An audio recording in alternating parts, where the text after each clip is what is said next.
we'll do some full resistance standing choke tests right now. I'm going to try and cross choke Miha. He's going to try and defend with. So, are you going to be able to shed your hoodie in the midst of combat so you can get back to your sleek shirtless grappling style? I don't think so. The scenario is different. I could easily pull Spider Guard and up kick him in the face over and over again. I think that would be an effective strategy. My knee so he can't go for any sort of groin strikes. And now I can follow up with knees of my own here until I could potentially take my opponent down. So this is going to be a multi-part series because we did this over the course of a few weeks, testing different scenarios, testing grips, testing with strikes, testing with multiple attackers. We even did some knife testing. And as far as I know, no one's ever really done this, at least not in the jiu-jitsu community that I've been aware of. So we used sweatshirts and pants, sweatpants, to kind of represent what it might be like to grapple with someone in the street who is trying to hit you.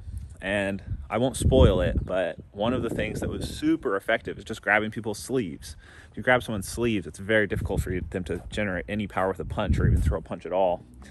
Some of the knife stuff was comical, to say the least, because there's almost nothing you can do against a knife, regardless of your gi or no gi preference. So check out the video today and stay tuned for the episodes in the future. I think there'll be about 4 of them, between the knife fights, the grip grappling, and there was even some tactical stripping that was involved when the clothes got in the way. It's almost better to take your sweatshirt off. Maybe that's why people take their shirts off in street fights, the classic Kyle move. Whoa. Something just popped over there. Can you see this? Before we get into the street fights, I just want to tell you a little bit about this episode's sponsor, which is JujitsuX.com. JujitsuX is having a sale right now, 35% off. But the JujitsuX platform is actually a community aggregate of jiu-jitsu knowledge. The goal is to have anyone who has a system that they teach, that they're confident in, that they can share that and even get paid for sharing it. So if you have an instructor or a mentor that has a vast wealth of jiu-jitsu knowledge that you think would be valuable to the internet community at large, send them over to JujitsuX and inquire about becoming an instructor, because we'll be able to hook them up with all sorts of tools and resources to help them get that system out to the world. And we just launched our new app. Although it's in beta testing mode, it's got a few bugs right now that we're ironing out, so I won't push that too hard at the moment. But check out these street fights. Just to clarify, this first video is the hypothesis. This is what I believe will happen when we actually test the street fighting techniques. I kind of lay out what I think will work, what I'm looking for, and then following this, we'll go into the actual combat and see what is effective, what isn't, and then give you the final thoughts on what the most effective strategy is for street fights. Do you need to learn grips or not? That's really what this comes down to. Is everyone who is so hyper-focused on no-gi screwing themselves over? And they're the ones who are going to get their asses kicked in the streets, not the gi guys. So that's kind of what I'm here to prove. That's the chip on my shoulder. Let's see what happens.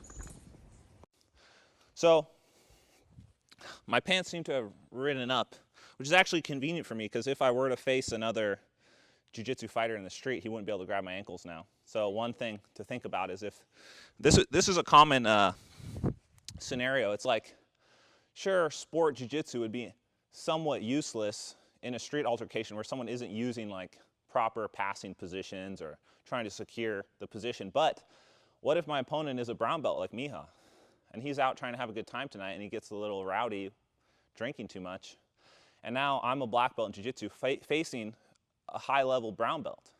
I will have to use jiu-jitsu to subdue him, because if he effectively tries to pass my guard in this altercation, I will need to use proper sport jiu-jitsu to do that. Now, if he was a white belt, the scenario is different. I could easily pull Spider Guard and up kick him in the face over and over again. I think that would be an effective strategy. Another thing that we're looking for, and I've thought about this extensively, is if I can ever secure an overhook in my altercation here. This is a very effective defensive posture, because he's going to be trying to strike me. He's going to be trying to strike me in the face or the body, and I need to have my arm up to isolate and secure here. From this position, I could secure control. I have both arms isolated and controlled. I need to protect my sensitive areas. He could be trying to go for some groin strikes. So what are my options here? Well, his arms are isolated. He's not going to be able to get his arms back. I have free uppercuts to the face. This grip feels very effective. Now, no-gi guys, you probably have no experience with this position. You know nothing about overhook sleeve control. All right, there's headbutts too. Good point. Let me just finish here. You're a no-gi guy. You've never trained the gi. You don't know how to deal with this grip. We're in judo mode now, and you've never done a day of judo in your life when it comes to grip control. This is highly effective. Here, I'm using his grip, his own material against him. Are you going to be able to shed your hoodie in the midst of combat so you can get back to your sleek, shirtless grappling style? I don't think so. So as long as I defend my head, I would go for a position here over the back of the head so he can't headbutt me. I'm ready to block with my knee so he can't go for any sort of groin strikes. And now I can follow up with knees of my own here until I could potentially take my opponent down. Now, let's experiment a little bit with some chokes. I have an overhook, so I'm going to try and set up a Bravo choke with his hoodie here. Nice little hoodie grip. Let's just extend this and go right for the Bravo. I'm going to feed it just how I would a gi Bravo. Here, I feel the pressure already. I'm just going to reach over the head. I'm going to throw my leg over the top, and Miha will tell us if it chokes him effectively. Yeah? That's more comfortable than in the gi, but no less effective. Miha says it's comfortable, meaning it doesn't hurt as much, but it's effectively choking him. So it's actually a gentler way to choke someone unconscious. And all I did right there was just utilize the hoodie as a lapel grip, a behind-the-back lapel grip, which is common for a lot of Bravo choke applications. So I'm seeing that this is actually a very effective control here, and I plan to be using this in our bouts later this evening. Here. Now tell me if I can, we'll do some full resistance standing choke tests right now. I'm going to try and cross choke Miha. He's going to try and defend without striking me. All right, here we go. And it's okay to tap Miha. I mean, we're just showing how effective these grips are. Ready? Go ahead and defend. So what I'm seeing here is that the material is strong enough to withstand some high force gripping. Okay? So these grips are definitely an option, and if you're ignoring them in a grappling match, only doing no-gi scenarios, you're really limiting your options as far as offense and defense in this assault scenario. Some of the other applications we might try is some lapel guard, I think. So let's see if, in theory, we can pull this off, and I'll try this in our live matches as well. I'm just going to grab the end of the material here. This is a Legion hoodie, so it's pretty high quality material. I don't think this will rip. And I'm just going to use this end of the material as one lapel. Maybe I'm in a street fight scenario, let's just say, and I'm not super confident. Hey, oh, whoa, stay back, buddy. Watch out. Well, my entry's here. I do feel like I have a pretty secure worm entry. I'm creating some space. And if I've drilled these positions enough, I think I could confidently worm guard to the back in a street fight scenario, if I had to. Let's give Tony a shot. All right. However, we got to remember, I don't really want to be doing the traditional, well, not traditional, but the worm guard pull. I'm not going to reach for his lapel. This is not a good defensive stance, as you might imagine here. However, what is a good defensive stance, especially if I'm taller than my opponent, is just a nice collar grip here like this. I could be, oh, this material is a little weaker, it looks like. This hoodie does feel thinner. So that's something to think about if you're expecting these grips to be more effective on every single hoodie. It does seem to change from hoodie to hoodie. Now I'm thinking I would definitely want to use my judo fundamentals here and secure a wrist control probably first before I get my sleeve control. If he starts throwing punches, I do want to try and secure and catch. If I can isolate a grip and pin it here like this, I would be in a better spot for defense. I could then be setting up my Kosotos, my Osotos, and my Ouchis. For those of you that are asking, these are armbar soap hoodies and Hyperfly Legion hoodies that we're using today. This is one of my older armbar soap hoodies, so it's a little thinner. I've had this one for a few years. This is a newer version, a little thicker. So what do you think, Tony? Would you be gripping me back in these scenarios if you knew jiu-jitsu? Or would you just be going straight for strikes like a psychopath? Both? What would your grips be, probably, if you're in a... The one that you had. Just like collar? I feel, this is scary. I feel threatened.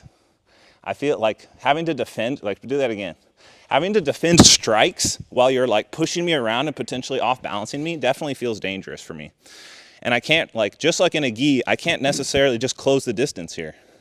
Like I would literally have to break this grip if I wanted to like have a chance here. But then it's 2 hands on one. This is very scary. And so like I'm thinking, I would probably pull I would pull Spider Guard and upkick him in the face. I think that would be the right ploy. I think that's the right play here. If I feel like I can feel that Tony could outstrike me in this scenario, I'm not going to just go banging this out. I would probably look for the sleeve control. The question is, I don't know if I could secure the second one. Probably not. But could I effectively use up kicks from a guard scenario as you rush me if I'm here? So you have to use jiu-jitsu passing though, that's for sure. Like these up kicks are dangerous.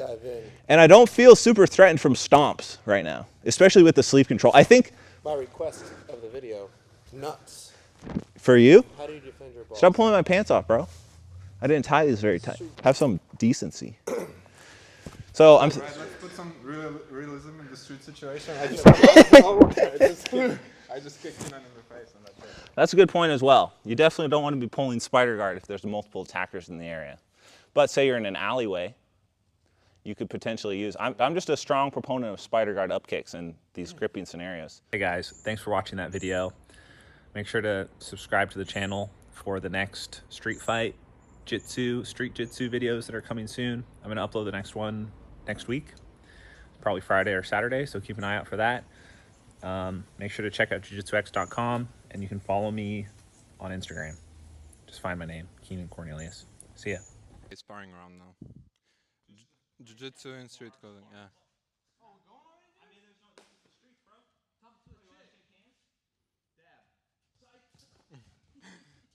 Here we can see the use of the psych method, which involves psyching a person. Oh, brutal. Brutal. The man in the red pants is really dispensing some exotic violence on the streets here.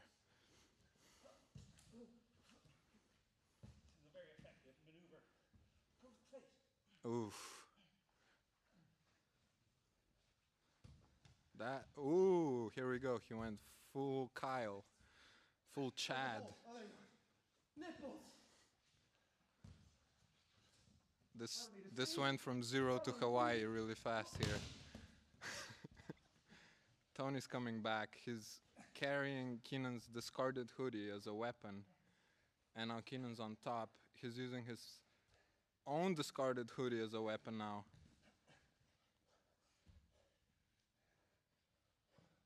This is incredible, people. This has never been done in the history of the internet, and you're all privileged to watch this, at least in my personal opinion. As you can see here, Keenan is still using his hoodie, and he got taken down. Tony passes the guard, perhaps at his own peril. I think a baseball choke with the discarded hoodie, it's gonna work. It's tight. He's gonna have to tap. He's gonna have to tap. It's gonna happen. Oh, Tony's holding on, but don't go to sleep. Tony's head is purple and he taps. Amazing. Amazing. Here you can see how you can shed your own hoodie. Look at this. The victor. He defended his honor and his life.